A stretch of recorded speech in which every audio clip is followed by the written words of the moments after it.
This is XN Anderson. Welcome to the Principal Podcast today. One of the best things that my dad ever did for me, for my brothers and sisters, was he had read somewhere, and I think my mom had read somewhere about a boy who was paid $200 a year not to watch TV. And my parents decided to do this with myself and with my brothers and sisters.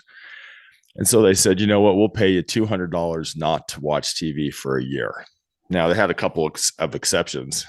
We got to watch the A Team, which I thought was an interesting exception. And sometimes we got to watch another comedy show. But most of the time, we didn't watch TV. And, occasionally we could watch it wasn't totally strict. We could watch a little bit, like maybe a movie here or there with my parents on a VHS or something. But what it did is it freed up a lot of time to do other things. And I think right now, this is a huge, it was a huge blessing to me. Let me just tell you what I mean. I remember, because we couldn't watch TV, doing a lot of reading, which I think helped me later on. And I remember sitting around, we had some encyclopedias, and sometimes I just read the encyclopedias for hour after hour after hour. And it was really interesting because it would help me broaden my perspective. So I'm super, super grateful to my dad. We did this for years. Now, when we'd get the $200, my dad would, he'd tell us, well, you got to pay your tithing on it. So I'd pay $20 of the $200 tithing and say, well, whatever's left over, we got to split up and save it. And so we had two different savings accounts, and we put a third of it in one of the savings, third of it in the other savings. And it was for things that we wanted to do. Like, one was for mission, one was for education. And then the other $60 we could just spend on whatever we wanted. So if you got $200, you had 60, you could spend on whatever you wanted, because you have to tithe it and you have to save it, and taught that principle. Was really nice. And so for years and years we went, and, when you're you're just a young kid in the 80s, $200 was a lot of money. I thought that was great. Well, I think that not having to be entertained by a screen all the time was something that was such a huge, huge blessing. And again, I'm so grateful for my dad and my mom for teaching me to not let the screens take over. Even though it seemed like it was a mild bribe, right? You could argue. But it was a good thing.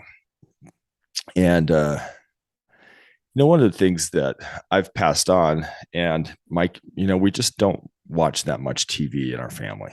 And I think it's a real blessing. One of the things that let me just give an example. One of my children, my son and I, like to play chess together. So we play a lot of chess. He likes it. I enjoy it. We'll talk about strategies and how to get people in checkmate, and how to, what are good strategies to play. Well, the other day, and most of the time I beat my son. Sometimes he'll beat me. He's 10 years old now. And, but the other day, my son beat me 6 times in a row. And it was a little hard for me, because at this point I was really trying. I was really trying to beat my son. And I'm what I would consider fairly good at chess. I've been playing my whole life and I enjoy it. And, I could beat him, and I taught him all about strategy, but he's now to the point where he is better than I am. One of the things that I told him too, and I said, you know what? I'm so grateful that you're beating me at chess, because as a dad, I want you to be better than me in everything. In fact, as a dad, if you're better than me at everything, then I've hopefully succeeded as a dad. And so I'm glad that you are. So I kept playing him, because I thought, I'm going to see if I can still beat him. And we have fun doing it. But I think that's a message that's important to tell our kids too. I want you to be better than me. And I sincerely do. I want them to be better than me. It's kind of like when your kids beat you, you still win because you hopefully have taught them. And so don't be insecure about letting your kids get better than you. My 10-year-old son is now better than me at chess, I believe. I still might be able to beat him here or there, but I can tell. I mean, he was doing brilliant moves. He was putting me in. For any of you who know much about chess, he was putting me in double and triple forks. He was putting where I had to choose between which piece I was going to leave. And there's one game where I almost had him in checkmate, and he could tell that I was really close to getting him. He just continually kept putting my king in check and check and check and check and check, so that there's no way I could do this final last move to get him in checkmate. And finally, things arranged in such a way where he could put me in checkmate and won. It was brilliant. But this thought that your kids can be better than you is what we want to teach our kids. Say, you know, I want you to be better than me. I want you to not make mistakes that I made. I want you to know that I love you and support you unconditionally. But I hope that someday you'll be better than I am in everything. So that's the thought today. Thought was kind of a double thought. You know, maybe consider ways to get rid of your TV, get rid of your screens. Maybe you have a separate place where you can put your phones. Consider getting some ground rules about screen time. You know, I'm going to add one more thought to this podcast today. I read a book, or actually I have not read the whole book, but I was introduced and have skimmed a good portion of the book called The TechWise Family. It's an orange book, and it's called The TechWise Family. The underlying principle in the book basically says this.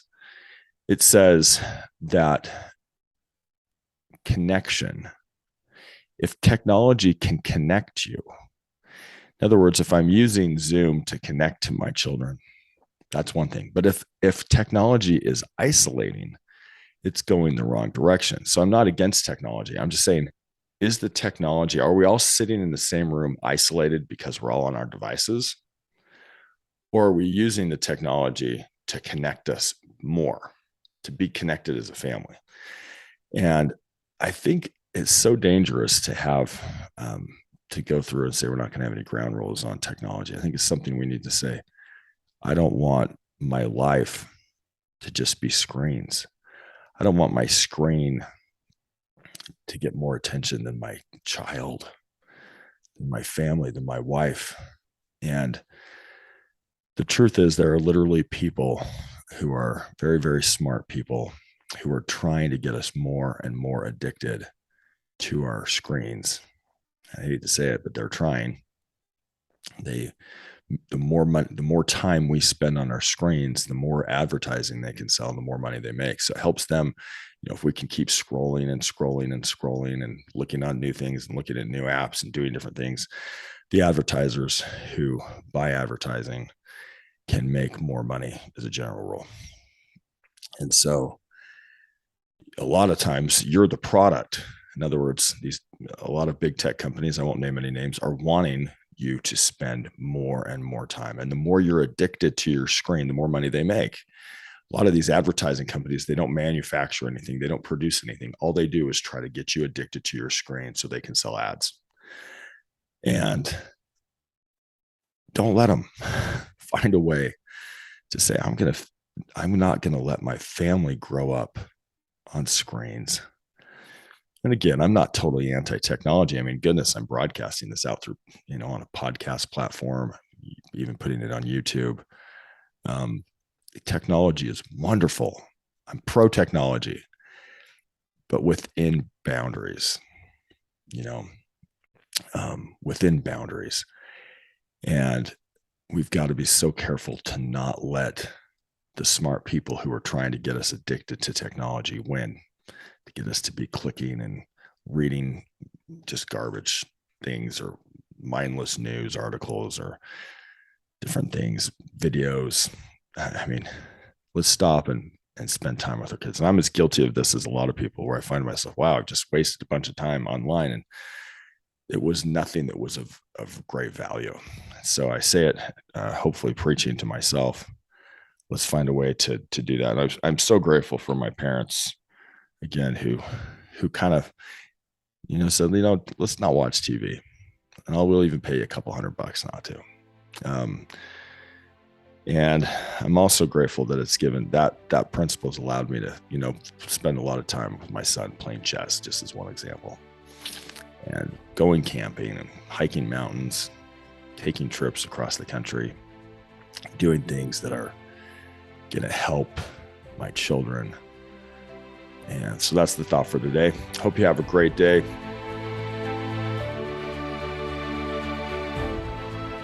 I am so jealous of my wife because she gets the ultimate career. She gets to train and nurture and love our children more than I get to, because I have to be doing things like this podcast.